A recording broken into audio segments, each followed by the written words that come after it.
Stephen Daniels. I'm Justin Siwa. My name is Trent Zazinski. We chose our senior project as a way of providing people with the ease of unloading and loading their belongings onto the roofs of their vehicles. So why the Choist? We chose the Choist because I come into the problem a lot. I know other people come into this problem a lot, where they're trying to load some of their belongings that don't fit into their car onto the top of the car, whether this is for recreational activities such as kayaks, or even helping out a friend move out of their apartment, small furniture, you name it. It's very difficult to load it onto the top of the car as you're trying to protect yourself, the item, and also your car from scratches, injury, anything like that. So we came up with this idea as a low-cost solution to the other brands out there, such as Tool, this is over $1,000, and that provides a way of loading up the kayak waist level, but that's very exclusive. Ours is more universal in the aspect where you can load anything onto the top of the car, and then you take over. The inspiration comes from the design of an engine hoist, which we'll get into later, and we are trying to prevent the dangerous DIY solutions that are shown up here, where it's just not a good solution. It's a well-known problem. That's what we're here to fix. So this is the budget that we'll be using for the project that we are doing for the next semester. On the left is the parts that we will need to be purchasing, as well as the prices for them. Of course, we'll be getting parts from the machine shop to supplement the rest of the structure. And on the right is the shipping costs added for the parts that we'll be buying, coming out to about $193 for our budget. And this is the budget for the real-world application, assuming you had none of the departmental budget and stuff, as well as added labor, welding, and all that stuff, ending up coming with about $7,500 in total, meaning it's much more expensive in the real world. So this is our overall schedule on the tasks that we plan to undertake in the first and second semester. These tasks include preliminary testing, design work, and research. In the first semester, we were unable to design code as we are still learning about our electric circuitry. For the second semester, we will be implementing code as well as building prototypes and testing them. This is a Gantt chart, which is a visual representation of our schedule. These are commonly seen in all productions as they are required for project management. This is the work breakdown schedule of our project. This WVS goes into detail about all the tasks needed for our group to successfully create a Choist, and we will be going over many of these details in more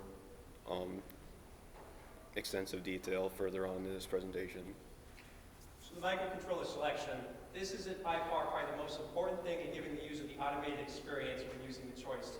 We chose to choose the Freedom KL28Z board as one of the most desirable features is its familiarity. We've used this board before in class, and we've written in its language for the last 4 years in programming in C. It features multiple analog and digital peripherals, as we're going to be using many sensors with this Choist, mostly for safety implementations, as we're going to be receiving and transmitting data from the microcontroller to these sensors. Specifically, we're going to be achieving this through two interfaces, the SPI2 and the I2C, the serial peripheral interface and the I2C. They follow a 4-communication wire scheme and a 2-wire scheme, respectively, the master-slave architecture, and then also just receiving and transmitting. The other thing that's very desirable is the Internet Service Routine and free RTOS, the real-time operating system. These provide a way of interrupting your code for one of these events, such as an overcurrent protection alert or a displacement sensor alert, and then to let it keep running afterwards. IFAR, this is our first schematic. This is probably the most important schematic at the moment. What we see here is a way to isolate our microcontroller, a low voltage circuit, from a high current winch motor that we're going to be used to give the user the automated experience of lifting their items. So how do we do this? We use 2 relays. We have relays right here to act as switches to supply the main current that's going to be coming from the winch. Unfortunately, the microcontroller can only source up to 20 milliamps in high current drive, so we do have to introduce a biasing circuit listed here, and I'll get into that in a second, to give us that more current in order to achieve this. Additionally, we have a current sensor here that is passively measuring the current with a Hall effect sensor. And let me go to this. This kind of shows the current flow that we're going to be experiencing with this circuit. We have our biasing current that's coming from our microcontroller. And once this amplifies it, it'll go across our coil current through our relay, which will This blue current right here shows what's going to trip this solenoid relay here, which is in the last photo. It was very difficult to find out how these work because there's no supporting schematics out there as they're hermetically sealed, so we had to go through a bunch of testing to figure that out. It is a double pull, double throw switch here, and as the current goes in one direction, it launches the one solenoid plunger, pushing that switch up to allow it to go into clockwise rotation, and similarly, we have counterclockwise rotation if we decide to use the other relay. So we can do bidirectional, as well as this current sensor can measure bidirectional currents, negative and positive 31 amps. And all of this can handle, these relays can handle inrush currents up to 100 amps. This can handle inrush currents up to 100 amps to account for the starting torque that we'll experience when we're looking at. So our leveling sensor is very desirable as it is on board and will be excluded from our budget. It will be using a 14-bit ADC resolution. Since it is on board, we can also determine Since it's on board, it's very beneficial to the fact that we don't have to include it in the budget anymore. And we don't have to worry about any biasing circuits like I explained earlier. So if we wanted to implement further, we would have to think of these. But for right now, we have to look into more of the mechanical calculations to see if the leveling is going to be an issue. So the main transceiver schematic. We're using an NRF 24L01 transceiver. It's a very low-cost, low-power wireless communication device. It's a transceiver, so we're able to transmit and receive both ways. That's shown right here. We also are utilizing the SPI2 header, as explained earlier for this. The two most important considerations to take into account is the supply voltage and supply current. Listed for the transceiver, it's 1.9 to 3.6 volts, which is supported by the GPIO ports on the microcontroller board. The max current in receiving is 12.3 milliamps, so we are able to just enable high current drive, so we won't need a biasing transistor circuit in order to source this current. We also have the displacement sensor schematic. So this is going to be the schematic, the circuit that's going to be sitting on the roof of the car, detecting how far the load is when it's being lowered onto the roof. So again, we have our transceiver here. It's going to be talking with the other main microcontroller. Unfortunately, though, not unfortunately, but the displacement sensor has a max current of 24 milliamps, so we are going to have to introduce a biasing circuit right here, which will be coming from the 5-volt port to account for the voltage losses. The field of view on this is 18 degrees, so we might have to introduce an array of these sensors to increase this field of view, depending on how large and long the object is. And the displacement sensing range is 0 to 1300 millimeters, which is very beneficial as we're not going to be lifting it any higher than that. For our design, we implemented detachable batteries for all of our circuits. Our circuit uses a 78.5 voltage regulator. This voltage regulator allows the user to plug into a 12-volt auxiliary car port and will output 5 volts. The 5-volt output can be connected to any external connection, and the design that we researched showed that you can connect it to a female USB port. We are going to look into using a LED indicator to alert the user when the batteries are charged. This voltage regulator also includes a thermal overload protection as well as a short circuit protection, which will allow an overall protection for the user and the batteries. So we needed to also characterize the motor because there was a data sheet for it. So in the upper table, you can see the armature resistance, which was determined electrically, the torque and voltage constant, which we determined mechanically, and the impedance and reactance were used to determine the inductance. The torque constant is in pound-inch per amps, which is torque over current, and as we can recall, torque is the radius of the shaft times the force applied to it.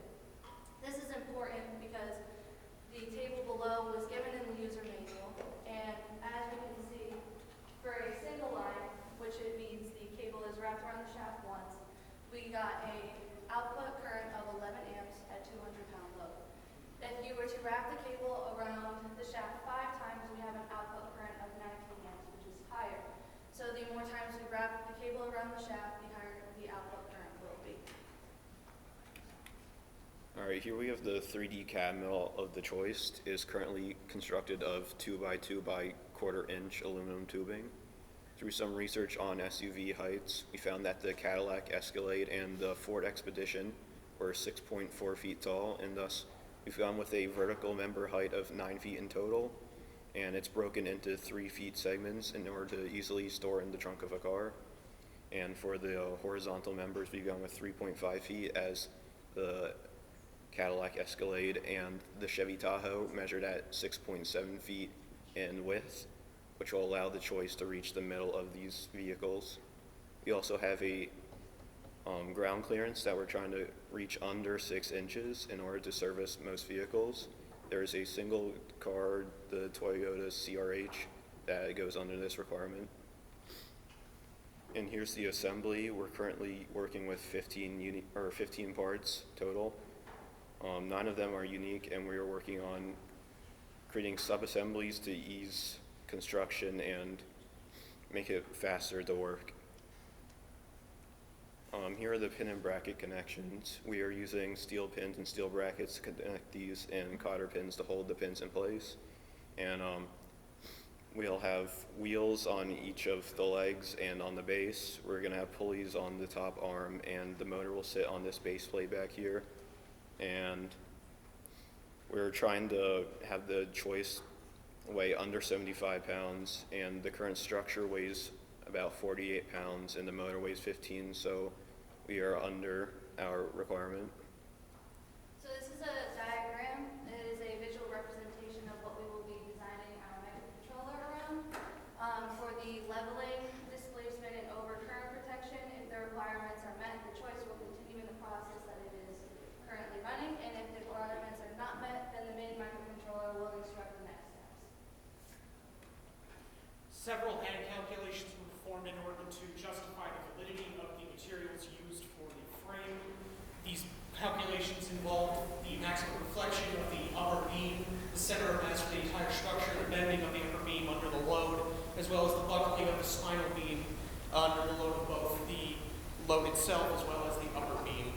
What came out was that most of if not all of the calculations came well within the expected parameters as well as under the critical points, meaning the material chosen is valid. So for next semester, we plan on testing all the electrical components to understand how they operate, as well as working on a wireless communication by implementing code.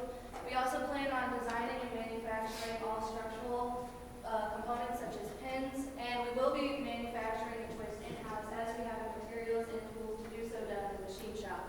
Another objective that we plan is designing and manufacturing a packaging for the Choist so we can carry parts at ease, and we are going to design necessary safety precautions such as warning labels for people so that there is no margin of error for the user.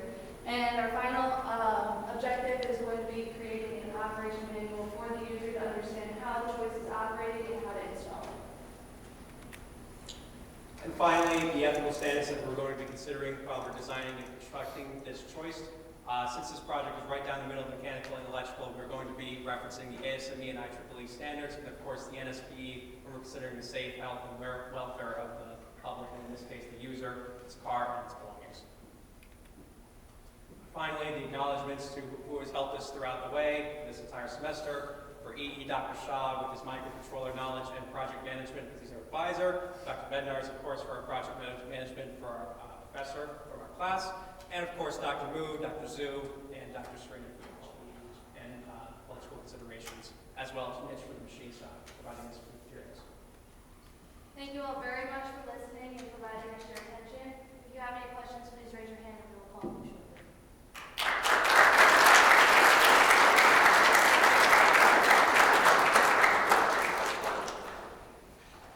Yes, Dr. Gilmer. It would have been helpful to see at the beginning of your presentation a picture of what you expect it to look like pulling up a representative load. Okay. And because it was a long time before I really was able to pick, it wasn't until you got to the mechanical part that I could envision what it was you were talking about. That's why we mentioned the inspiration of the engine hoist. As most people know what engine hoist looks like and how it's going to raise it up will be very similar It was to that. unclear to Yeah. me, at least. I That's I got you. understandable. envision how, and you showed several pictures, 3 pictures, I guess it was, of people pushing stuff up and things like that, but it was unclear what yours was going to look like. Absolutely. And having finally seen it, the thing that we're looking at there, I keep thinking to myself, how stable is that? I don't know if you've done any sort of analysis on the stability of the system when while you're pulling up a heavy load. So, doing the calculations, we found that both the upper arm as well as the spine are completely stable as for 2x2 by 0.25 aluminum tubing. The yield stress is about. I'm not talking about whether it breaks. I'm just saying, is it going to tilt over and topple? That's what we've been considering. We might have to extend the legs a little bit, but if we do have to extend them, we would be able to keep them I detached. think you need to address stability. Agreed. Maybe I missed it, but for the trend receiver, I didn't see in your bill of materials anything about an AC signal. You're just using DC power sources, so do you put it on? That's on board, and that's the sensor is actually available at Wilkes University. So that's why it wasn't in the budget either. Okay, so where are you? So it depends on the transceiver is making the AC signal too. Correct. Yeah. Okay. That'll be more next semester of how we're going to be coding them. The Freedom KL28Z is part of the same family as the Freedom KL25Z. That's been implemented on the 25Z, so they're in the same family. We should be able to, there's a couple of GitHub directories on how to do that. So we'll look more into it. One question and one comment. Overall, I just want to give you guys some feedback. I can actually sense the determination, and you guys are taking a very aggressive and usual approach to your project, which I really admire. I want you guys to understand that. Because when you present your project, your audience feel you. And then that's something I can absolutely feel, I can absolutely sense. So that's the things you are taking to your professional career. So that's very, very important. And you guys are using that approach in the mechanical aspect as well as the electric, especially the electrical aspect of this project. So that's great. So could you go back to other characteristics? So here are those all experimental data or Yes, those all experimental they're all data? experimental data, but the lower chart, 25 to 0, that was in the user manual, and So that's you how already we did an done. experiment on those winch boom?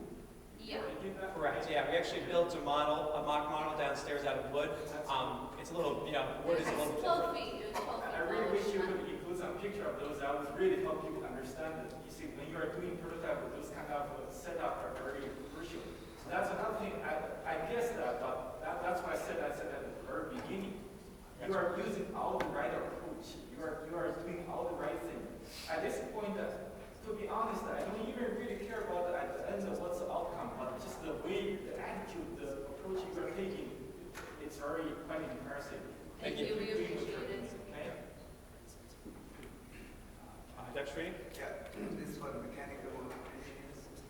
Did you take into account wind velocity and all those things while loading this? I didn't see. Because we'll get So because the system can be used in multiple different environments, I was unsure how to quantify environmental instances. So at the moment, they were just neglected, but in the future, I'm willing to experiment with different velocities as well as terrain instances.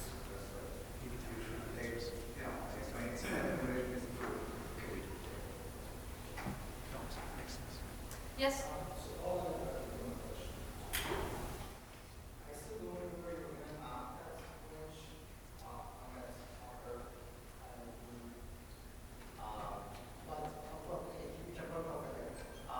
What is the heaviest weight you can move? We're going to do 200 pounds as that is the requirement for the top of the car. The car is not supposed to hold more than 200 pounds on top of it.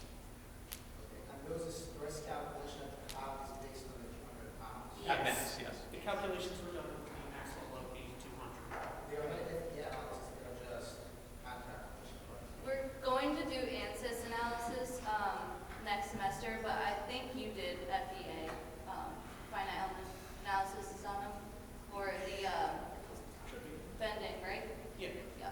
reality, one, choose 200 pounds as a safety kind of net, because you're going to be picking up each thing individually. Like a kayak is 80 to 100 pounds, or a pod is going to be maybe 50 or something like that. So we wanted to go over the requirements so we have that buffer. That's the idea.